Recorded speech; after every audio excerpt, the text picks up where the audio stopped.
Hello, everybody, and welcome to Why We Huddle, a show that looks at the different colleges that make up the College Huddle and what makes them great. Today, we're going to have Landon from Mississippi State and the My Dogs Are Barking podcast to tell us everything we need to know about the Bulldogs from Stark Vegas.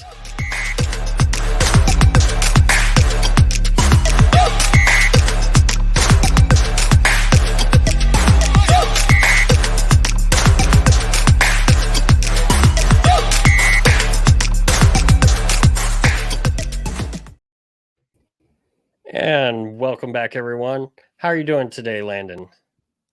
Daniel, I am doing great, man. As we sit here currently, we're in the month of May, and you can kind of see just a little, just peeking over the hill a little bit, football season on the horizon. So I think everybody at this point is getting pretty excited that the best time of the year is coming up. So I'm feeling good. Oh, yeah. They say Christmas is the most wonderful time of the year. Definitely. It's college football season. And that's why Christmas takes place during bowl season. It's true. That's truly the present at the end, right? Absolutely, man. Absolutely, it's going to be a wonderful time. But hey, while we're here in May, we're still able to talk about our favorite teams and predict the future way too far out. It's a good time. Oh, definitely. Everyone is undefeated in May. That's for sure. So, again, we're here to talk about your school, Mississippi State. What can you tell me? What are some of the great things about the Bulldogs that I may not know? Even though I'm an SEC guy, even though I'm a Gator, what can you tell me? Yeah, well, Mississippi State is a school kind of based on agriculture. A lot of blue collar people go to Mississippi State, come from farming families in Mississippi and around the South. And Mississippi State is just pardon the pun of the mascot, but almost kind of perpetual underdogs. And man, there's something about rooting for the underdog that's exciting and brings you some anxiousness. And that's what a lot of Mississippi State is. It's not a school that is known. They don't have a school of law. They're not kind of leading the way in medical degrees. It's a lot of your blue collar kind of workers, and because of that, you get a lot of those types of people that come even as athletes to root for. Not your blue chip 5-star recruits, but people who are looking to be developed. And it creates a culture in Mississippi State where you just feel like you're welcome. You don't feel out of place. Even rivals that come into town. You think about Mississippi State's baseball team. Duty Noble Field is such a neat experience because even the opposing teams after the game can go to the left field lounge, and there will be people who are cooking brisket and smoking barbecue butt and ribs, and they'll give all the players plates as they're coming down the way. And so it's just kind of a unique, friendly atmosphere overall. It's fun to be a Bulldog. It's heart wrenching, but it's good to be a Bulldog. Definitely. Now, for for football, what can you tell me about that stadium? It was interesting, and also I want to hear. I guess I should back up. I want to hear more about this left field lounge that you guys have, where the players get what sounds to be great food after games. Yeah. Duty Noble Field, Mississippi State's baseball field and stadium is. Um, I think you'd be hard pressed to find a better stadium, and I don't say that just because it's kind of the Homer response. A lot of people, even national media, would say that it's the best college baseball field stadium experience in the nation. Back in the 50s, 60s, 70s, the left field at Mississippi State, the same exact stadium, people used to just back up their trucks, back up buses. They'd make kind of redneck grandstands and kind of pile things on top of buses, and it just kind of became this hangout spot. And people would bring their grills out. Some people kind of built grills into the trunk of cars. It was just kind of a neat little look. And here about 6-7 years ago, they got rid of that original left field lounge and put in these just impeccable. There's these apartments, these lofts that are behind it that are really cool to hang out in, and then you have all of these different rows of people in the outfield that starts from left field, goes all the way to the right with grills and seating and all the way through. I mean, it's the third inning and there's smoke just kind of billowing up in the background, and so it's a fun place to go. Even if you don't have to buy a ticket or buy a seat to get a great look. You can just get a general admissions ticket and just walk in the outfield. If you know somebody, great. If you don't, we've had strangers just give us food before, just to be kind, and it is a really neat place. Fun story. Those apartments that are behind the left field lounge, when head coach Mike Leach was hired at Mississippi State and he was looking for a home, he actually stayed in those apartments. I believe the first 6 weeks he was here and would not leave. And essentially, the story goes that a university official just consistently begged him to, hey, you need to go ahead and move out and find a house because people own these apartments and baseball season, starting up. So it is a really, really neat thing to hang your hat on. Yeah, that sounds cool. I mean, obviously, I talk a lot about football things so far on these episodes. Learning something awesome like that for baseball is definitely something cool. And we will get into more Mike Leach later, but very cool to hear the Pirate was sitting there almost blocking. I don't want to say blocking some of these traditions, but I guess you could say almost taking part in them as a football coach. Oh So, yeah, man, he was the best. so about football, what can you tell me about a trip to Starkville, or what are some of the things with the stadium and game day? Of course, we know the Cowbells. What all can you tell us about that?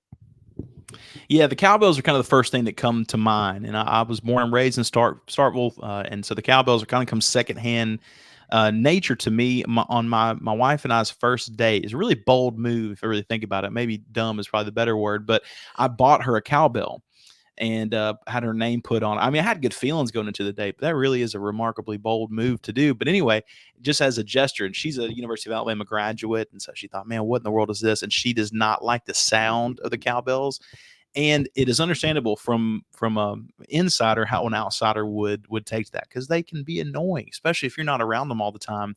But if you come to Davis Wade Stadium and come to Starkville, you can certainly expect the cowbells to be ringing. Davis Wade Stadium at night is such a fun atmosphere with the cowbells going. Um, the kind of the show to kind of start everything off is a great time. In terms of size, Davis Wade Stadium is under a little bit under 70,000 fans, so it's not a massive stadium, but of course got those artificial noisemakers with the cowbells going. You got rowdy people getting very excited, and something that's important to note, and you know this, and many people do, but having some of these sports, college towns. Um, Located where they are, Mississippi does not have a professional sports team, Right. and there's a minor league affiliate, but on Saturdays in the fall, man, you get so many people from the state of Mississippi that are already so passionate about their school, because they're not in exactly they don't have they're not in Nashville to root on the Titans, they're not in Atlanta to root Right. for the Braves. They might root for those people, but they don't. That's not really who they are. So it's a fun experience to be there at Davis Wade Stadium. But I'd recommend, if you're not a big fan of cowbells, and I understand completely not being one, bring some earplugs, because it does get a little rowdy. Now, speaking of the cowbells, what started that whole thing? What's the origin? Because of course we know about it, but I don't know what the origin was. Yeah, that's a good question. In 1929, Mississippi State was playing Ole Miss, which is their bitter rival. And the story goes they were losing 3-0 at halftime. Mississippi State, I mean, literally the whole campus was built built on old cow pasture. So, and if you go, you can kind of see that look even now. But because of that, at halftime, a cow wandered onto the field with the cowbell around their neck. They got it off of the actual playing field, put on the sidelines. Mississippi State came back to win that game. And so for many years, they actually brought a cow with them to each game as kind of a good luck charm. Somehow or another, it got around that maybe this is not the best thing to do every game. And so they got rid of the cow, but kept the cowbell. And so that's kind of the genesis of where it started, almost as kind of like a good luck, kind of like a little good luck charm. And so ever since, Davis Wade Stadium is actually the second oldest stadium in the nation, right behind Michigan. It's 100 and 110 or 111 years old this upcoming season. And so, but that same field is in that same spot where that cow wandered on in 1929. That's very cool. Like, I didn't know that origin. That's very cool to know. And I've got to tell you this little story about myself. My sister, not the biggest sports fan, knows I'm a big Gator fan, bought me a cowbell a few years ago. When I come up for my first trip to Starkville here in the fall, will I be allowed to bring that blue cowbell if I can find it? And will I be able to use that when the Gators are on defense, or is that something that they limit strictly to Bulldogs fans? That's a great question. No, you'll be able to bring it in. I think that actually be really fun if you think about it. Maybe if something good happens for the Bulldogs, or maybe on defense, and the Bulldogs are kind of ringing their cowbells, trying to get maybe the Gators off the hinge a little bit. If Florida responds in a positive way, the cowbells will stop, and it's kind of a kind of a good chess move if you think about it. Everybody's ringing the cowbell, but then your team makes a good play, the cowbell stop. That's your moment to go ahead and ring your cowbell. That'll get some eyes looking like, man, what in the world? Not a bad idea at all. I would definitely bring it. Yeah, hopefully I can find it, because I think that would be fun to partake in culture, but of course still cheer on my team. And And you so, mentioned that your sister got that for you. Is that right? yes, she's like, "Hey, don't they use these in football?" It's like, well, not everybody, but hey, it's a nice, thoughtful gift. So you It is. smile, It is. And nod. one of the one of the cultural parts of the cowbell is that you're not supposed to buy your first one. You're supposed to be given your first cowbell. So even then, it fits right into the tradition. Oh, and even better, right? Um, And on game days, obviously we know about the cowbell. Do you have any other like special traditions? Like for example, at Florida, we've got several from two bits to singing "We Are the Boys" at the end of the third quarter, to also now for home games singing "Won't Back Down." Is there anything that when I go to Starkville, or when any of our listeners go to Starkville, that they should be keeping an eye out for when they attend the game? Yeah, there's the traditional dog walk. There's barbecue, of course, going on in the tailgate areas, like most SEC schools. Um, when Dan Mullen, of course, guy you're familiar with, was here in the fourth quarter, we played "Don't Stop Believing." That was kind of a tradition there. The two things that have kind of stayed consistent. One is the dog pound rock that the Bulldogs have been doing since the late '80s and early '90s, kind of right before kickoff. It's kind of a rendition of "Who Let the Dogs Out" and this kind of techno mix. And the players, these captains, kind of lead this kind of quick dance movement that kind of gets everybody fired up and excited. That's called the dog pound rock. And then also right before kickoff, it always just makes me laugh every time. Is as the Bulldogs are about to storm out into the field with the smoke and the flames, and Bully leading the way in his doghouse that's on a little motorized cart. The Will Ferrell sketch of "Got to Have More Cowbell" plays. And as soon as Christopher Walken says, "Guess what? I've got a fever, and the only prescription is more cowbell," that video stops, and then people just ring it like crazy. So even if you don't like cowbells, anytime you get to see some Will Ferrell and SNL, it's always a good day. But yeah, that takes place every game. That's awesome. And I actually meant to ask you earlier how you guys felt about that Will Ferrell sketch, and if that's something that haunts you, or if it's something you lean into. And here you are answering it when I had blanked on it earlier. But that's good. So, Landon, go ahead. I know you've talked about you got your girlfriend, now your wife, correct? Her first cowbell. Yes, that is correct. And it So, worked. It worked out. So maybe it was a good luck charm for any single fellas out there. Even if you're not a Mississippi State fan, just get her a cowbell, because it goes one way or the other. Either she goes, "Man, this guy's not it," and ends it early, or maybe she's like, "Hey, this guy's kind of odd," and sticks around. So you can kind of find out your answer one way or the other. did you tell her that she needed more cowbell when you gave it to her? No, I was far too nervous to say anything. I think I just kind of gave her the cowbell and drove drove to our location where we were going to eat that first night. Awesome. And so it wasn't even on your way to a game then that you got her the cowbell. No, yeah, I just kind of got her like a little, I don't know, I got her like some candy and stuff in a bag, and then like I said, I got a cowbell and had her name put on it, And yeah, man, what a silly thing to do. But yeah, it worked out. Yeah, we're not very odd that there was no context. It wasn't like we were going to a Mississippi State, basketball game or something. We were just going to go eat food in Tuscaloosa, no less, where I'm from. So very odd. That's pretty awesome. I'll be honest. So, and you just said you're from Tuscaloosa, as in Tuscaloosa, Alabama. As in Tuscaloosa, Alabama. That's right. I've been Sweet. here for 11 years, and my wife got both of her degrees from Alabama. The neat thing, though, is that Alabama fans don't really find me as any bit of a threat, being a Mississippi State fan. So I'm never like met with any sort of any sort of anger or hostility. It's kind of a cool deal, but it is very odd. I'm just surrounded by Crimson Tide fans all day, every day. So, and that's good until you finally end the losing streak, and then maybe you will unfortunately find ire, but hopefully not. So, how did you become a Mississippi State fan? Yeah, well, really born into it for good or bad. My parents met at Mississippi State. My grandfather taught as a professor at Mississippi State. My dad kind of famously tells a story that as he was at a community college before he came to state, not all of his credits transferred, so he had to retake a class that he would not normally have to take. And on that first day of that class that he thought he had already been finished with, he met my mom, and the rest is kind of history from there. But born like I mentioned, born in Starkville and lived there for a while, so there's really no escaping it. Every once in a while, I will start to think, if there's ever a time where it's just a brutal loss right there at the end that slips away, you think, man, could they have not gone to school anywhere else? Could they have not been a Georgia like family or something? But yeah, my entire life has been spent around Starkville, Mississippi.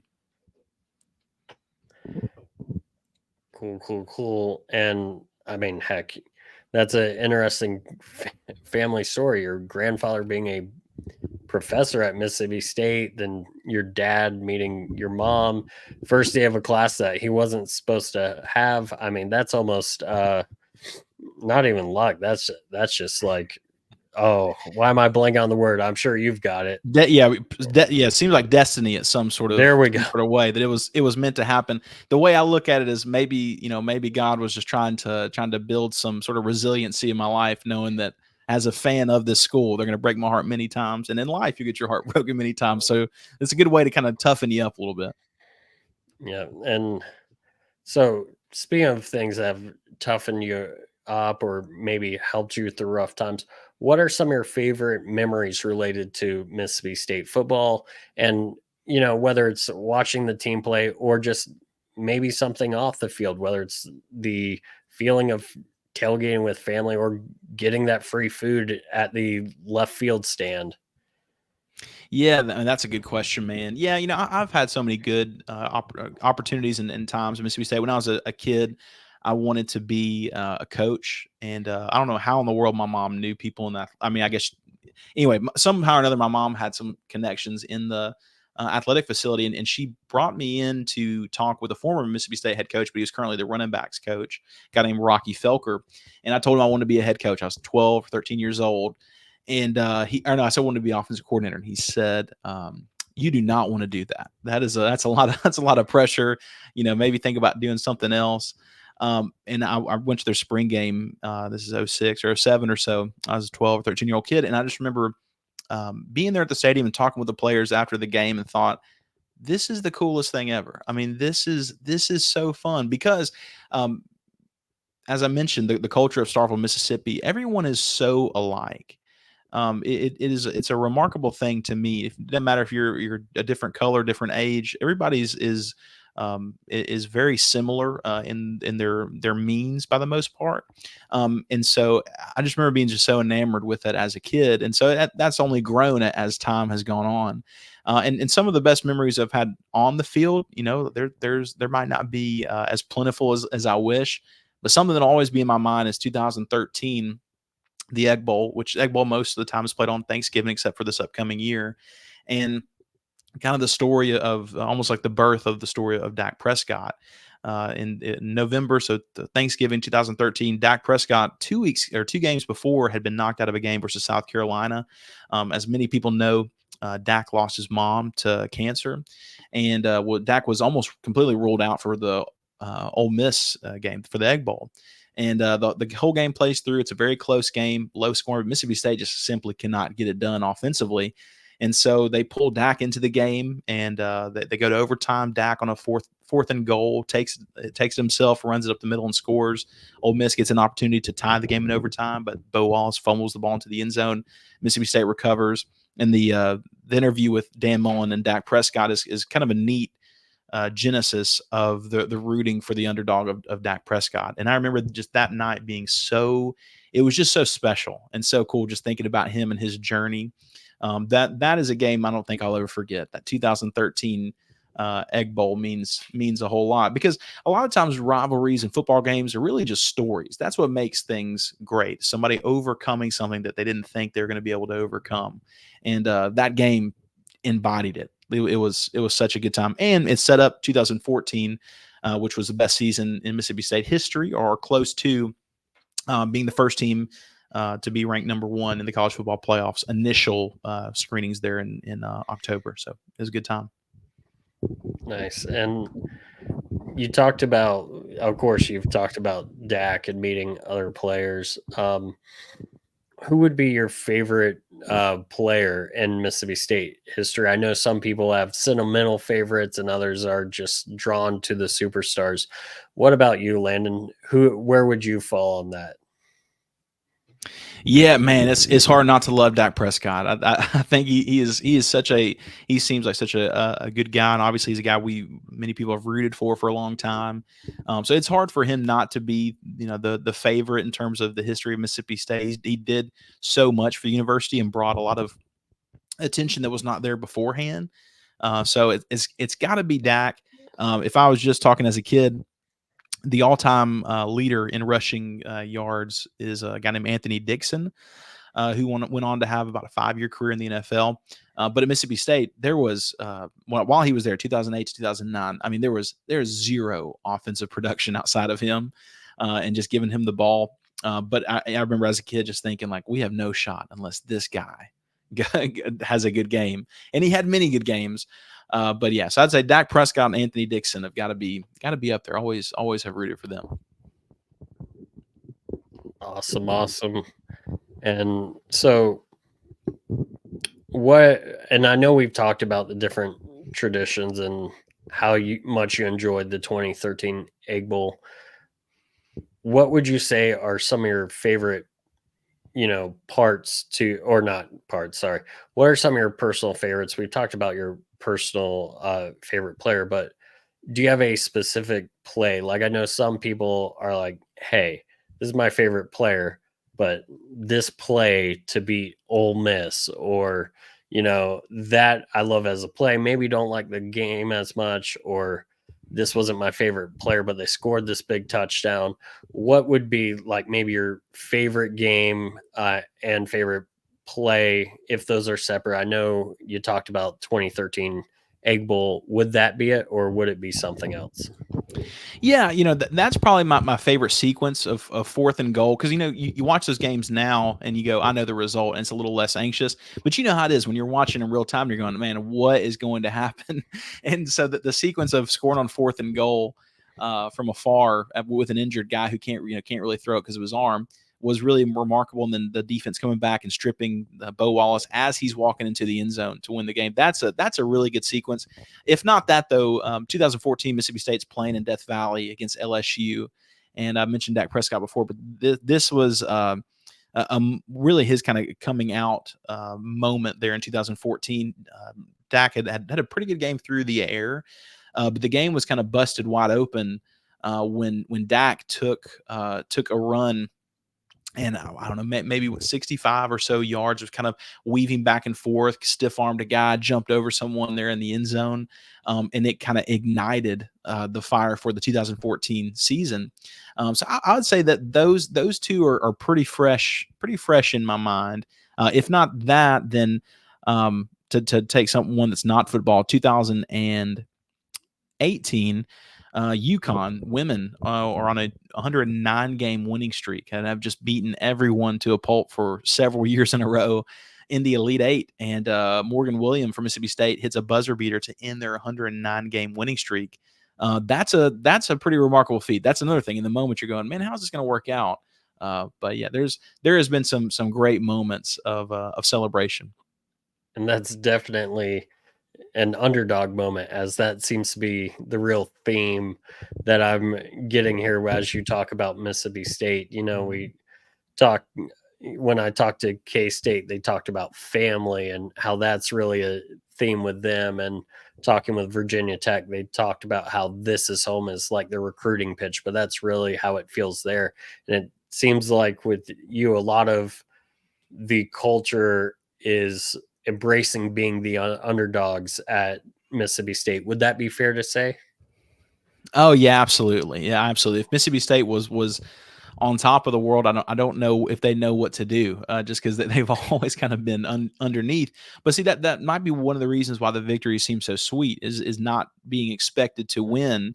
It tastes really good whenever you're able to do that. But yeah, it's a school full of underdogs, and sometimes the underdogs are there, and it is just because they don't get the job done. They do not pull off the win versus the favorite.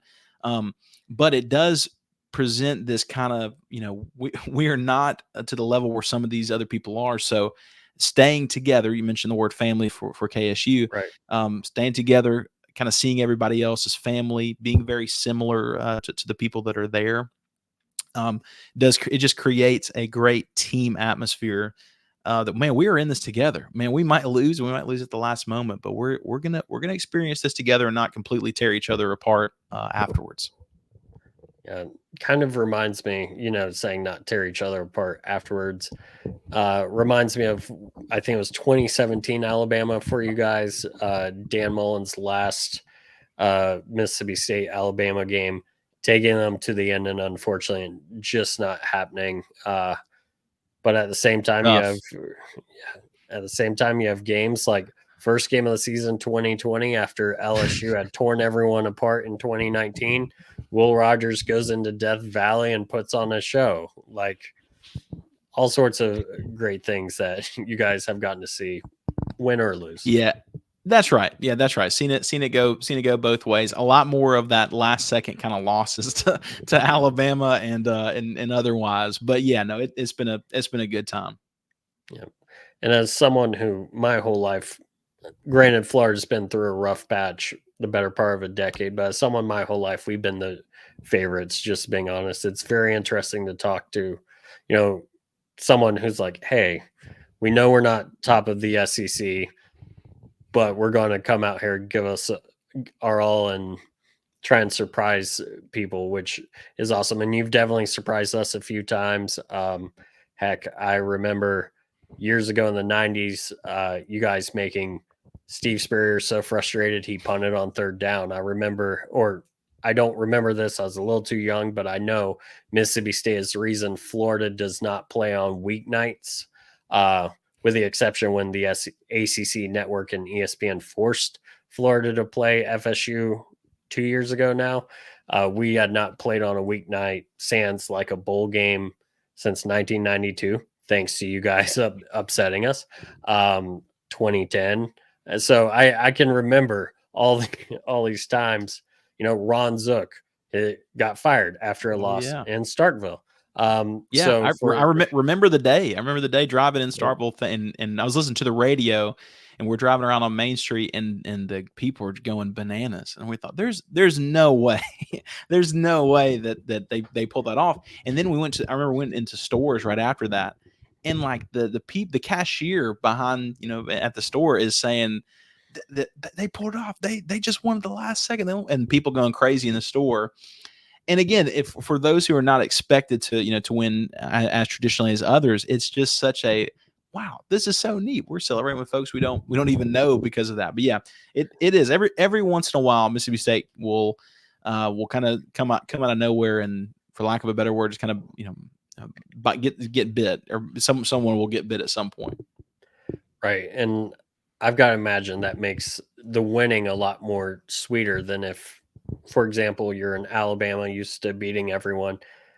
You kind of lose that sense of yay, big win when that's just what you're used to. Yeah. But for, you're talking about, hey, when we take down a Florida and LSU and Alabama, that's like an extra high of emotion because it's not something that's expected. So that's really neat to hear that perspective on. Like I said, it's not one and I have for one reason or another. So it's great to hear it from you, Landon.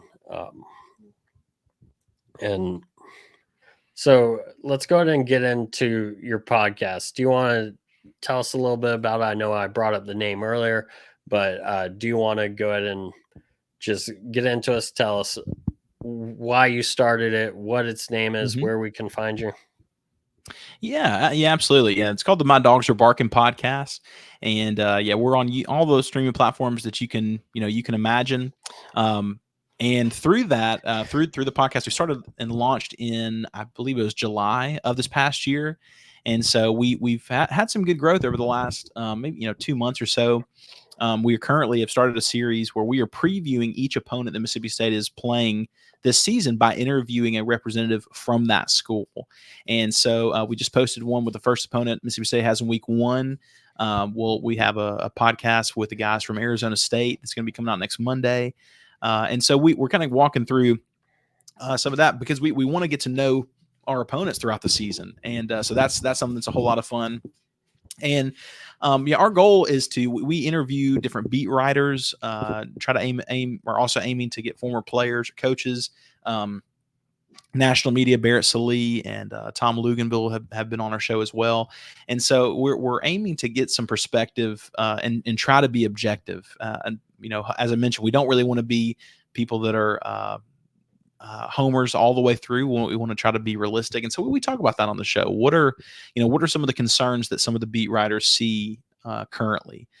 We were actually credentialed to go to Mississippi State spring game a couple weeks ago, and so got to see head coach Jeff Lebby speak and just try to gain some objective perspective so that the listeners can try to see a realistic view of where their team is. So not to say rain on a parade by any means, but if there's something that they don't know about that's a positive for the team, we want to share it.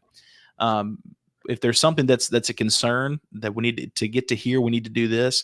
We'll share that as well. About halfway through Mississippi State's basketball season this year, we kind of looked at the schedule and said, look, if Mississippi State wants to go to the big dance and get back to the NCAA tournament, they have to do this. They've got to win these next couple of games. We revisit at the end of the season or the end of the regular season, and Mississippi State had done that. So we looked at those measurable things to do, but try to give them an objective perspective so that their expectations are accurate.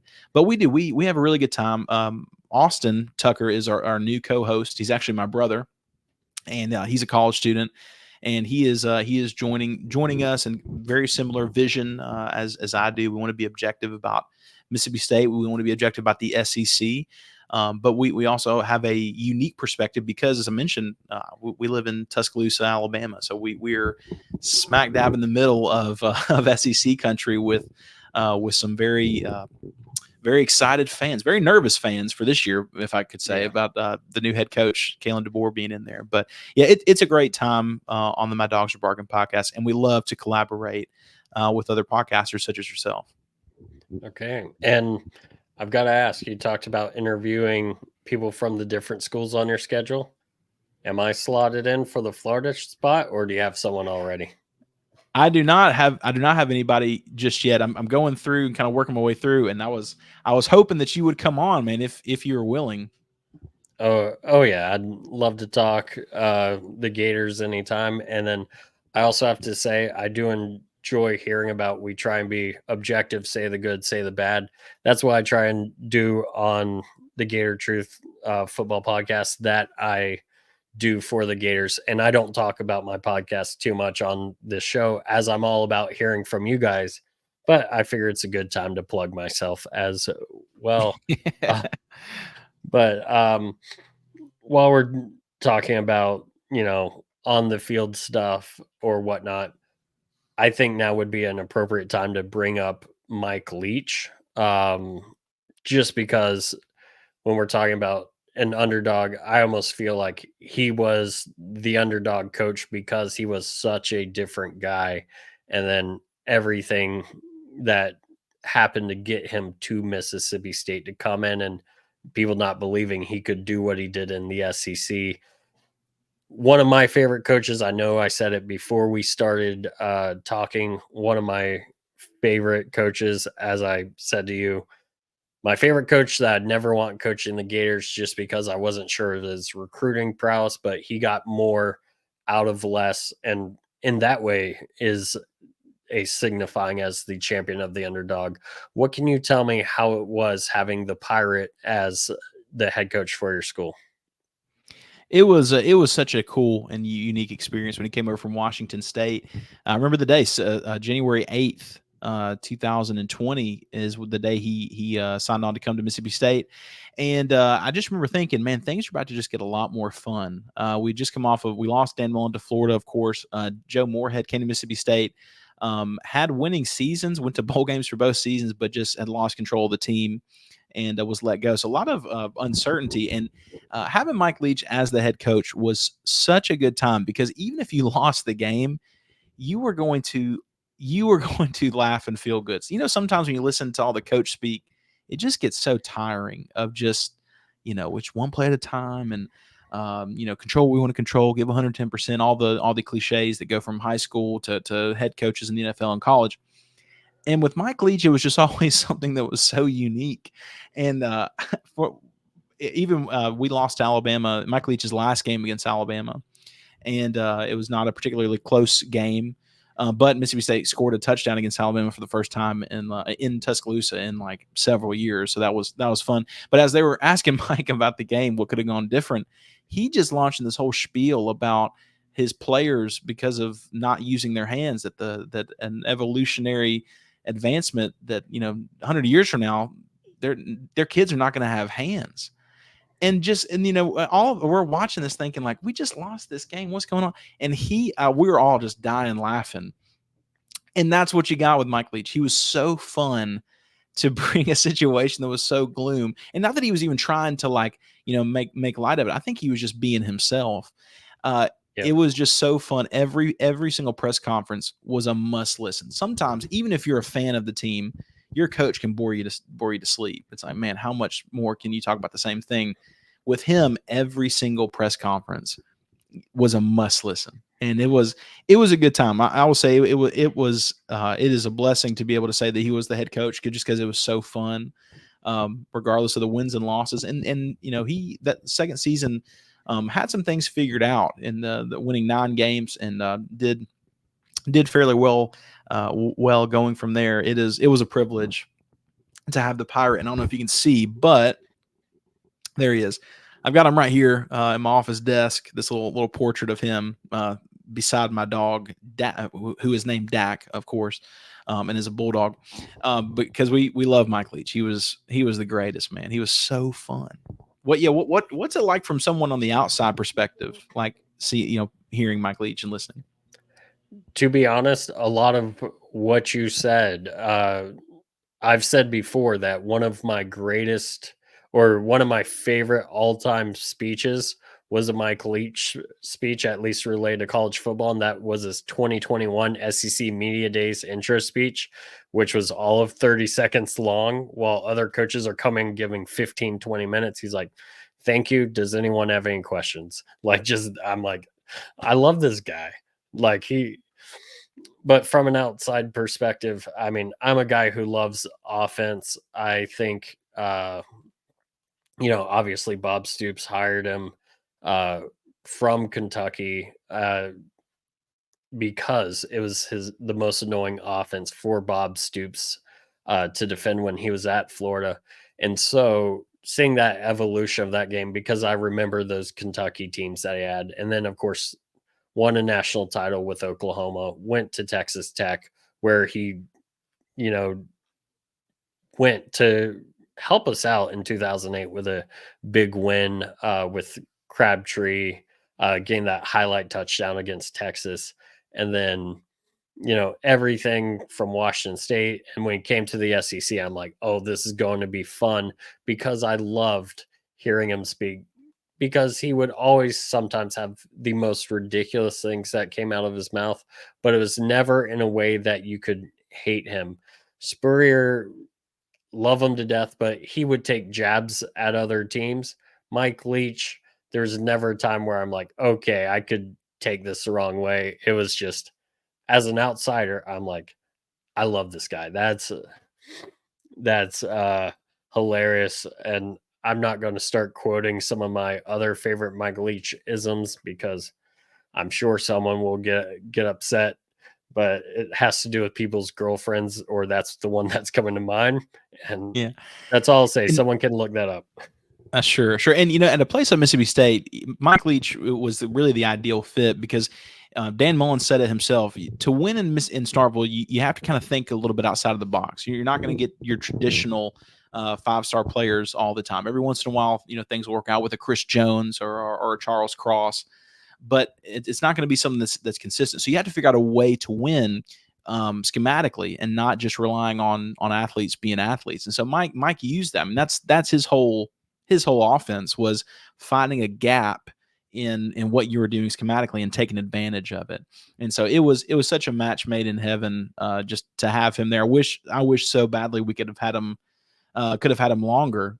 Just he was fun, but also I really do think, if he would have had one of those 10-year stretches like he had at Washington State or Texas Tech, who knows who he could have upset, or if he ever got a quarterback that really fit everything, and a really talented receiver, who we'll never know. But Mississippi State fans are certainly proud. And even if you come to a game in Davis Wade Stadium, you'll see cowbells where the handles have been welded as a pirate sword. So there's a pirate sword handle and a cowbell on the other end. Really, really cool, just to show their love for the pirate. Yeah, that's awesome. And I've got to ask, you talked about how it's like the perfect marriage between Mississippi State and Mike Leach, and I would have loved to see him have many more seasons. And in a 12-game playoff, who knows? Mike Leach definitely could have. I believe he could have made it. But is there a greater coaching combination? You want to talk about matches made in heaven? Lane Kiffin and Mike Leach on opposite sides in the Egg Bowl. Has there ever been probably a more entertaining, I guess you could say, as far as matchups, more entertaining presser matchup than those two? Yeah, it's funny. I always thought if Lane Kiffin was younger and was in the same position, I think we would have had a lot more quotes. I think, as silly or as crazy as to say out loud, I think Lane Kiffin's probably matured than whenever he's at Tennessee and a little USC after. But yeah, they were. It was such a good fit seeing both of them together and interacting. That famous little clip of Mike popping his mask at the meetings like they're kids. But something I always thought was interesting is as Lane Kiffin was talking about the Egg Bowl this past year, Ole Miss. Great season. I believe Ole Miss won 11 games. Mississippi State really struggled, their worst season in 13 years. But Ole Miss won the game 17-7, and he was asked about Mike Leach after and getting the golden egg back and winning the Egg Bowl. And he mentioned that he still thinks about that game because it was Mike Leach's last game he ever coached. And he said, sometimes I've been thinking that it might have just been meant to be, that we were meant to lose that game so that he could win his final game. And then he said, I really miss my friend. And it's so interesting because Ole Miss and Mississippi State, you could spend a long time talking about that rivalry, and you might ask about a rivalries here soon, but they just could not be more different people. And so for those two to be the head coaches at the same time, I thought we were in for some fireworks, and we got some laughs, but it was not as aggressive as I thought it could have been. So honestly, it was very entertaining to watch both of them. Definitely. And was it one of theirs, or was it before that where you had the dog peeing incident that cost an Egg Bowl? Yeah, that was before. That was 2019. I think that's my brother's favorite game. Yeah, where because of something that happened a couple years beforehand, where DK Metcalf, pretended to urinate in the end zone. Elijah Moore does the same thing with Mississippi State and Ole Miss as the clock is ticking on down. And as they do that, just like as they did then, they throw the flag. And he knew it was a flag because of the previous flag that had been thrown before. But, pageantry in the moment. And as he lifts a leg, Ole Miss is penalized. So they're backed up for the field goal to tie the game to send to overtime. And they shank the kick. And Mississippi State wins the game off of this mistake from this poor college student, with the dog urinating gesture. So yeah, it is an interesting rivalry. It really is.